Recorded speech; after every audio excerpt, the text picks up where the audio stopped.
जो भी योजना है या जो भी उनके साथ गलत हो रहा है वो सारी चर्चा उनके बीच में रख सकूं, बता सकूं, इसलिए मुझे मेरे गांव के लोगों ने ये पद से नवाजा है। साथियों, इससे हटके मैं कुछ अलग बात करना चाहता हूँ। कुछ अलग बात इसलिए करना चाहता हूँ कि आप हम सब यही बोल रहे हैं कि हमको जंगल बचाना है, जमीन बचाना है, इसके लिए लड़ना है, इसके लिए ये करना है, वो करना है, लेकिन क्यों बचाना है? बचाना इसलिए है कि इसी जल जंगल जमीन के लिए हमारे जो पूर्वज हैं उनने अपने खून की कुर्बानी दी है, अपने आप को बलिदान दिया है, अपने आप को निछावर कर दिया है।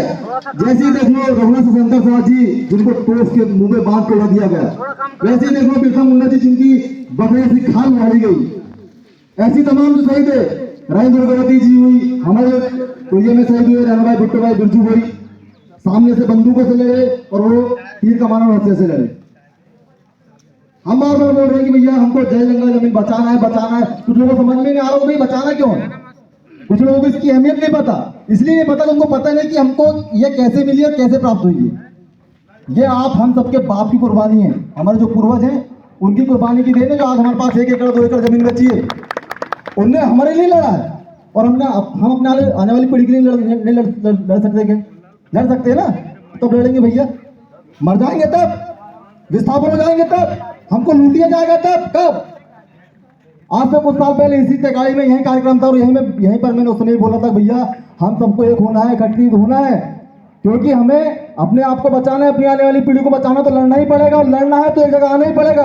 क्षेत्रवाद, जातिवाद, व्यक्तिवाद, संगठनवाद को छोड़ के, जैसे हमारे यहाँ भी हमारे छिंदवाड़ा जिले के कुछ साथी लोग यहाँ उपस्थित हुए, सरपंच साहब वगैरह कुछ उपस्थित हुए, वो किस लिए?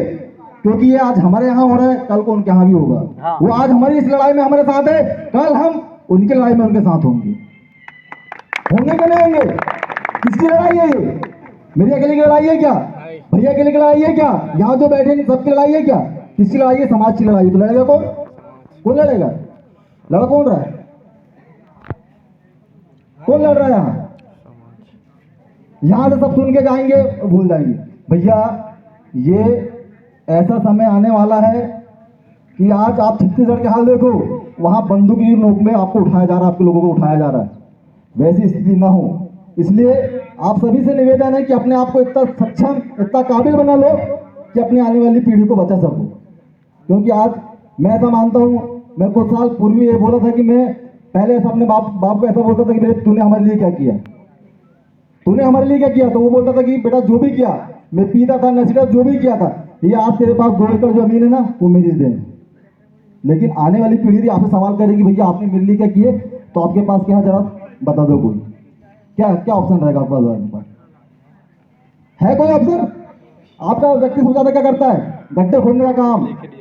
क्या करता है? गड्ढे खोदने का काम। उसके लिए भी क्या आ गई? जेसीबी मशीन आ गई। क्या करता था? खेती। अब आपको ये वहां से विस्थापित कर रहे हैं, करेगा क्या ऑप्शन? जब कुछ नहीं है तो आपसे हाथ जोड़ के निवेदन है मेरे यहाँ, मेरे से बड़े कुछ बुजुर्ग बैठे हैं, हो सकता है मेरे से ज्यादा उनको समझता होगा या उनको ज्ञान होगा, लेकिन मुझे जितना समझता है, मुझे जितना ज्ञान है, मैं उतना बता रहा हूँ। क्योंकि मुझे दुख है कि आज हमारे जो भाई लोग हैं हमारे बीच से कहीं और जा रहे हैं, वो भी सिर्फ कुछ चंद पैसों की लालच में। लेकिन हो सकता है कि वो 15 लाख 1 साल 2 साल 10 साल चलेंगे, इसके बाद खत्म हो जाएंगे। इसके बाद जैसे कुछ लोग आज सीढ़ी भीख मांग रहे हैं, वैसी उनकी कंडीशन हो जाएगी। पहले जमीन हमारे पूर्वज लड़े, उनके लिए हमारे समाज के कई लोगों ने कुर्बानी दी, और आज हमारी जमीन हमें खरीदा जा रहा है। क्यों?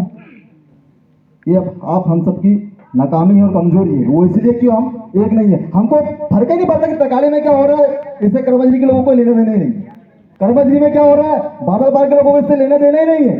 क्यों? क्योंकि उनके बीच जो सामाजिक संवाद था, सामाजिक संवेदना थी, जो सामाजिक जो डर था, वो खत्म हो चुका। ये हमें फिर से स्थापित करना पड़ेगा और अपने आने वाली पीढ़ी को बचाने के लिए यहाँ सामूहिक फैसला निर्णय लेना पड़ेगा और हमें आगे जो भी हम उचित निर्णय लें उस पर काम करना होगा। धन्यवाद। आपकी जय श्री